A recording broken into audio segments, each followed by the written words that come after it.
A fines del siglo XI, Europa era un mosaico de reinos, feudos y territorios en constante disputa. No existía un solo centro de poder, los reyes gobernaban, pero la Iglesia influía en cada rincón de la vida cotidiana. Y en el corazón de todo eso aparecía una figura decidida a cambiar el equilibrio para siempre. El Papa Gregorio VII no era un líder común. Tenía una visión radical para su época, que el Papa no debía obedecer a ningún rey, al contrario, debía tener poder sobre todos ellos. Y no lo decía solo con palabras. En su famoso Dictatus Papae, escribió que el Papa podía deponer emperadores, que solo él podía nombrar obispos y que su autoridad venía directamente de Dios. Para muchos, eso era herejía política. Para Gregorio, era restaurar el orden divino. Enrique IV, emperador del Sacro Imperio Romano Germánico, no iba a aceptar eso tan fácilmente. Con apenas 20 años, ya cargaba con el peso de uno de los títulos más importantes de Europa. Se veía a sí mismo como el representante de Dios en la tierra, igual que el Papa. Y como emperador, sentía que tenía el derecho y el deber de nombrar a los obispos dentro de su imperio. No solo por fe, sino por estrategia política. Los obispos eran sus aliados, sus funcionarios, su red de poder. Durante generaciones, los emperadores habían sido quienes decidían quién se convertiría en obispo. Eso les permitía tener influencia directa en cada ciudad, en cada región, en cada decisión importante. Pero si el Papa les quitaba ese poder, era como cortarle las piernas al imperio. Y eso, para Enrique, era una declaración de guerra. Gregorio lo sabía, y aún así, decidió atacar primero. En 1075, el Papa Gregorio VII decidió que ya era hora de trazar una línea clara entre el cielo y la tierra. Emitió un documento revolucionario llamado Dictatus Papae, una lista de afirmaciones que cambiaban las reglas del juego. En él decía, entre otras cosas, que solo el Papa podía nombrar o destituir a obispos, que su autoridad venía directamente de Dios y que incluso tenía el poder de deponer emperadores. Era como si el Papa estuviera diciendo, los reyes gobiernan, pero yo soy el que los autoriza.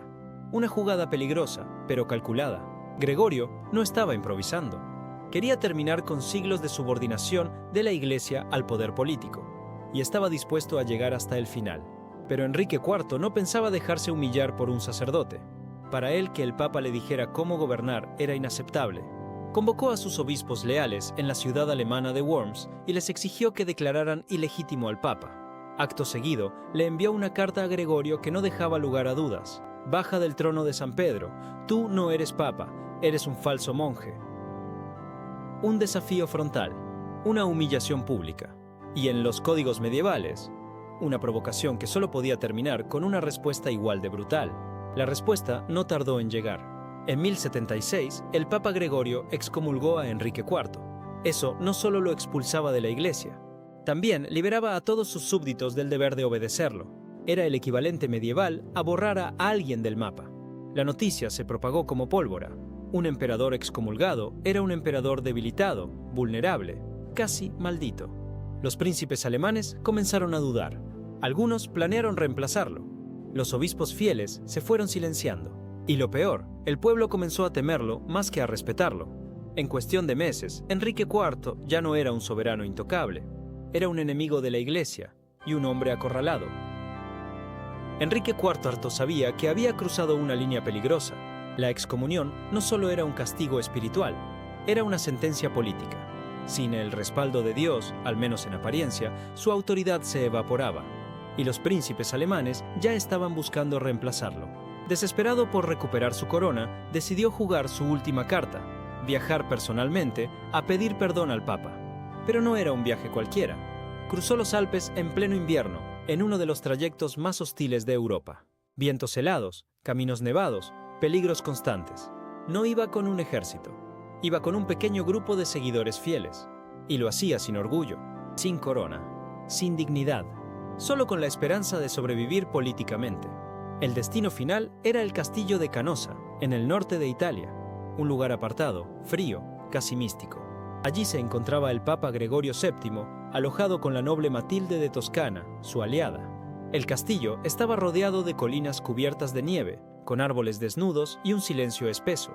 No había multitudes, no había testigos, solo el Papa, su séquito y un emperador esperando afuera. Y fue ahí donde ocurrió uno de los actos más simbólicos de la Edad Media. Durante 3 días, Enrique IV esperó frente a las puertas del castillo, descalzo, vestido con un hábito de penitente, en medio de la nieve. No gritó, no exigió, solo esperó. Cada hora que pasaba, el frío se volvía más insoportable. Pero no era solo el clima lo que lo congelaba. Era la humillación pública. El hombre que se creía elegido por Dios, ahora suplicaba por misericordia. Gregorio, desde el interior, lo observaba. Podría haber salido al primer día, pero no lo hizo. Esperó. Lo dejó sufrir, lo dejó dudar, porque ese era el verdadero mensaje. No basta con ser poderoso, debes reconocer quién tiene la autoridad real. Finalmente, en el tercer día, el Papa accedió a recibirlo. Lo perdonó, le levantó la excomunión, y por un momento, Enrique volvió a ser emperador, pero nunca volvió a ser el mismo. El perdón del Papa en Canosa le devolvió a Enrique el título, pero no la autoridad. Ante los ojos del mundo, ya no era el emperador invencible. Era el hombre que se había arrodillado, el que había esperado descalzo en la nieve, el que había perdido, aunque le dieran otra oportunidad. Muchos nobles comenzaron a conspirar. Algunos lo traicionaron, otros simplemente dejaron de obedecer. El imperio que había intentado controlar con puño de hierro ahora se le deshacía entre los dedos, pero Enrique no se rindió. Pasó años reconstruyendo su poder, una ciudad a la vez, un aliado a la vez. Y cuando estuvo listo, hizo lo que pocos se habrían atrevido a soñar, marchó hacia Roma con su ejército. En el año 1084, logró tomar la ciudad y forzó la elección de un nuevo papa aliado a su causa. Gregorio VII, derrotado, tuvo que huir. Murió en el exilio, sin volver nunca más al trono papal. Pero esa aparente victoria de Enrique tenía un precio. La imagen del papa, arrodillado ante un emperador, nunca ocurrió, pero la imagen de un emperador humillado por el papa ya había quedado grabada en la memoria colectiva de Europa. La querella de las investiduras no se resolvió con la guerra, sino con acuerdos que llegaron mucho después, y aunque el conflicto inmediato terminó, la tensión entre Iglesia y Estado se mantuvo durante siglos.